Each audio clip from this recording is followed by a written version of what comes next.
Nigel Benn, known as the Dark Destroyer, has reflected on the toughest opponent he ever faced during his celebrated career.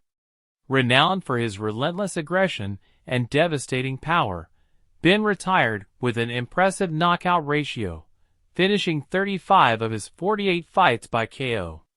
He captured the WBC super middleweight title in 1992, defending it against notable challengers like Henry Wharton, Gerald McClellan, and Danny Perez before eventually losing the belt to Thelani Molina. He hung up his gloves after 2 more losses to Steve Collins. When asked by the Ring magazine which fighter had the toughest chin he ever encountered, Benn immediately pointed to his legendary rival Chris Eubank Sr. "Chris Eubank, no question," Benn said with a laugh. "I could hit Chris' chin with anything and it wouldn't even move. It was like hitting a lump of granite. But honestly, I loved pummeling that chin. We're old men now, so I can joke about it, but I needed him as much as he needed me."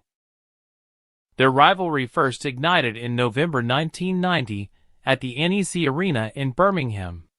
Benn unleashed powerful uppercuts and overhand rights through much of the fight, but Eubank absorbed the heavy punishment and eventually scored a TKO in the 9th round, showcasing his own iron chin and resilience.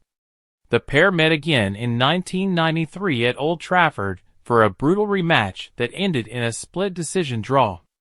Once again, Eubank demonstrated incredible durability, taking a relentless beating from Benn while refusing to back down.